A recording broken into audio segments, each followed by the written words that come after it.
कौशल्या सोनपुर की रहने वाली एक महिला थी। उसका एक बेटा था जिसका नाम राहुल था। कौशल्या का राहुल के अलावा इस दुनिया में कोई भी नहीं था। राहुल को उसने बड़ी मुसीबत से पाला था। उसके लिए कौशल्या को मजदूरी भी करनी पड़ी थी। अब राहुल 17 साल का हो गया था। राहुल अपनी माँ से कहता है, माँ, अब मैं काम किया करूँगा, मैं तुझे काम करने नहीं दूंगा। कौशल्या की मायके में उसके भाई मोटू की बेटी की शादी थी। लक्ष्मी, एक बात सुनो। क्या सुनाऊं? मैं जो बर्तन धोने वाली रखा था ना, अब वो कोरोना की वजह से नहीं आएगी। एक तरकीब है, क्यों ना हम कौशल्या जीजी को बुला लें। क्या बात करती हो? इतने मेहमानों के भीतर हमारी बेइज्जती नहीं होगी? वो इतनी गरीब है, उसे हमारे रिश्तेदार बताने में भी मुझे शर्म आती है। अरे हम सबको बताएंगे क्यों, ये हमारी जीजी है। बोलेंगे तो हम बोल देंगे। हम लोगों तो काम करने वाले को भी जीजी बुलाते हैं। हाँ, ये ठीक रहेगा।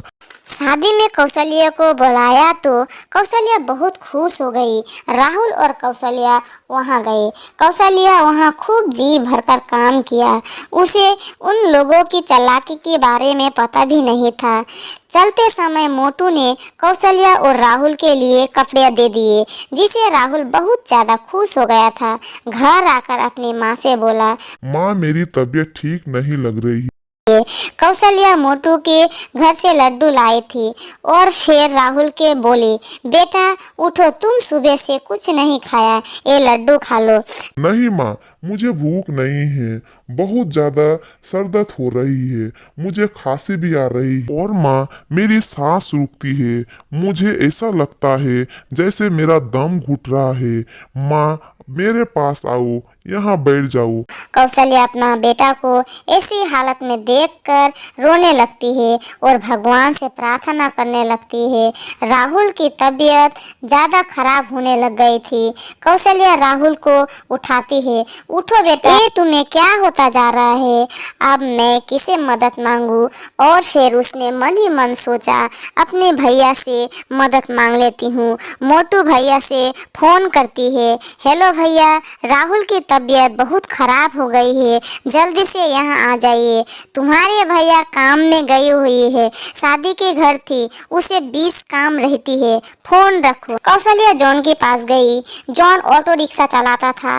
वो बोली, भैया राहुल की तबीयत बहुत खराब है, उसे अस्पताल चलकर भर्ती करना होगा। जॉन पिघल गया। उसे ऑटो रिक्शा निकाल कर उसी ऑटो रिक्शा में राहुल को उठाया और फिर ऑटो रिक्शा पर लेटा दिया। कौशल्या गोद में उसको संभाल लिया था और फिर बहुत जल्द अस्पताल पहुंची। कौशल्या दौड़ती हुई डॉक्टर के पास गई। डॉक्टर साहब, जल्दी से मेरे बेटे को देखिए, उसकी तबीयत बहुत खराब है। हाँ, उसकी तबीयत खराब है, उसके लिए फौरन ऑक्सीजन का इंतजाम करना होगा। ऑक्सीजन ये कहाँ मिलेगा? सिलेंडर मंगवाना होगा, उसके लिए 20,000 रुपये जमा करने होंगे। और कौशल्या जोर जोर से रोने लगती है, भैया जल्दी से ऑटो निकाल कर जाओ, सरपंच को बोलो मेरे घर गिरवी रखे, मुझे 20,000 रुपया दे दे। जॉन ऑटो निकाल कर सरपंच के घर पहुंचा, उसको पूरी बात बताई। सरपंच ने पूरे 20,000 रुपये दे दिए। जॉन रुपये लेकर अस्पताल आए, रुपये जमा करा कर कर सिलेंडर लाए। डॉक्टर राहुल को देखने आया और दूर से ही देखकर बोला, ये तो मर चुका है, तुमने आने में देर कर दी। और कौशल्या रोने लगती है। उसने देखा एक और औरत रो रही थी सिलेंडर के लिए। कौशल्या ने उस सिलेंडर उसे दे दी। अब कौशल्या ने ऑटो में राहुल को लेकर गांव पहुंची तो उसने देखा गांव के सभी लोग घर के कबाड़ बंद कर दिए थे। गांव के कुछ लोग बोले, इसे यहाँ से शमशान ले जाओ, नहीं तो यहाँ सबको कोरोना हो जाएगा। कौशल्या ने बोली, यहाँ तो लोगों इंसानियत नहीं रही। शमशान ले चलो। टोटो को फिर शमशान ले चला। जॉन टोटो को शमशान लेते जाते समय दोपहर हो गई थी। शमशान के चारों तरफ पीपल के पेड़ थे। पीपल के पेड़ के नीचे राहुल को लेटा दिया। कौशल्या ने बोला, हे भगवान, अब मुझे भी उठा लो, मेरे इस दुनिया में कोई भी नहीं है। ये कहते कहते कौशल्या वहाँ बेहोश होकर गिर गई। शाम हो चुकी थी। कौशल्या को होश आया तो देखा उसके बेटा सांस ले रहा। देखा कि उसके पास एक महात्मा खड़े थे। बेटा, तुम बेहोश पड़ी हुई थी। हमने देखा कि तुम्हारे बेटा के नब्ज चल रहे थे। शायद डॉक्टर ने उसे हाथ लगाकर नहीं देखा। यहाँ चारों तरफ उसे भरपूर ऑक्सीजन मिला है, जिसके वजह से वो पूरे तरह ठीक हो गया है।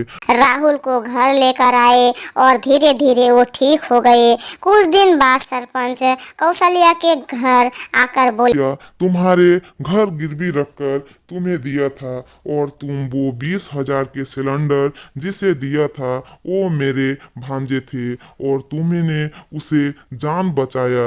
मैं तुम्हारे कर्जदार हूँ। मैं तुम्हारे रुपया माफ करता हूँ। राहुल को अपने यहाँ नौकरी दे देता है और उसी तरह कौशल्या ने कोरोना वायरस का मास्क देती है और अपने बेटे को बचा लेती है।